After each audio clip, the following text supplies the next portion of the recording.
Bismillahirrahmanirrahim. Assalamualaikum warahmatullahi wabarakatuh. Perkenalkan, nama saya Nur Halimah dengan NIM F1G1 228. Di sini saya akan mempresentasikan resume manajemen proyek ICT. Yang pertama, pengertian proyek. Proyek adalah usaha sementara yang dilakukan untuk menciptakan produk yang unik, jasa, atau hasil. Sedangkan operasi adalah pekerjaan yang dilakukan untuk mempertahankan bisnis. Proyek berakhir ketika tujuannya telah tercapai. Proyek bisa besar atau kecil dan membutuhkan waktu singkat atau lama untuk menyelesaikannya. Selanjutnya, karakteristik proyek, yaitu kegiatan sementara, tujuan spesifik, progresif elaboratif, sponsor utama, beragam sumber daya, dan terdapat ketidakpastian. Adapun atribut proyek memiliki tujuan yang unik, bersifat sementara, dikembangkan menggunakan elaborasi progresif, membutuhkan sumber daya, seringkali dari berbagai daerah, harus memiliki pelanggan atau sponsor utama. Sponsor proyek biasanya memberikan arahan dan pendanaan untuk proyek tersebut melibatkan ketidakpastian. Adapun pemangku kepentingan proyek. Pemangku kepentingan adalah orang-orang yang terlibat atau terpengaruh oleh kegiatan proyek. Pemangku kepentingan termasuk sponsor proyek, manajer proyek, tim proyek, staf pendukung, pelanggan, pengguna, pemasok, dan penentang proyek. Apa itu manajemen proyek? Manajemen proyek adalah penerapan pengetahuan, keterampilan, alat, dan teknik untuk kegiatan proyek, untuk memenuhi persyaratan proyek. Manajer proyek berusaha untuk memenuhi 3 kendala, yaitu lingkup proyek, waktu, dan tujuan biaya, dan juga memfasilitasi seluruh proses untuk memenuhi kebutuhan dan harapan pemangku kepentingan proyek.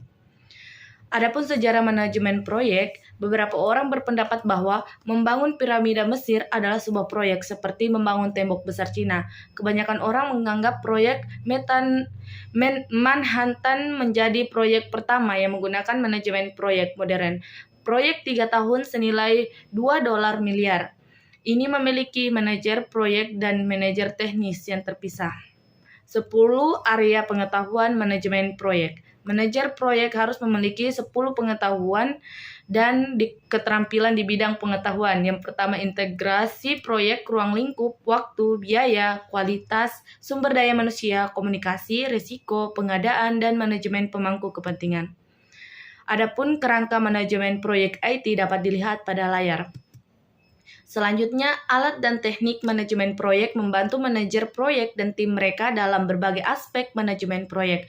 Beberapa yang spesifik termasuk piagam proyek, pernyataan ruang lingkup, dan WBS atau lingkup, bagan Gantt, diagram jaringan, analisis jalur kritis, penjadwalan rantai kritis atau waktu, perkiraan biaya, dan manajemen nilai yang diperoleh.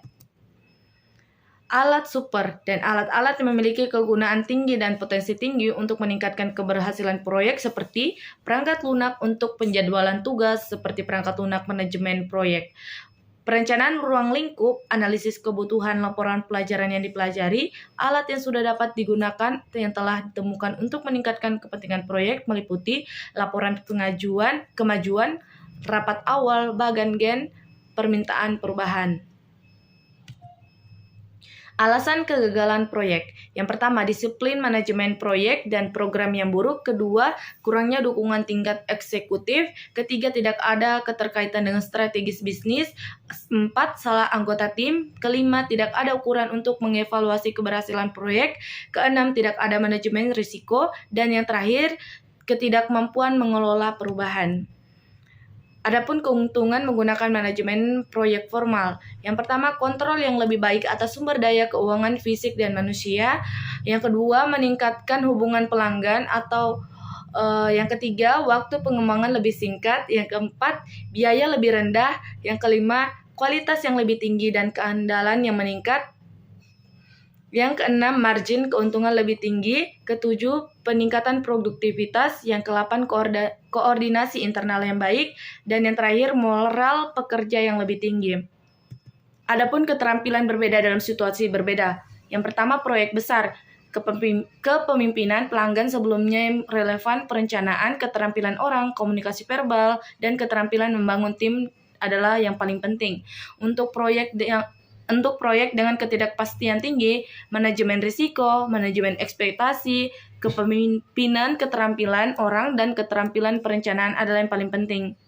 Yang selanjutnya, proyek yang sangat baru, kepemimpinan, keterampilan orang, Memiliki visi dan tujuan, kepercayaan diri, manajemen harapan, dan keterampilan mendengarkan adalah yang paling penting.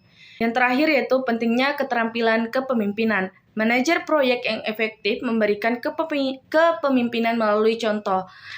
Pemimpin berfokus pada tujuan jangka panjang dan tujuan gambaran besar sambil menginspirasi orang untuk mencapai tujuan tersebut.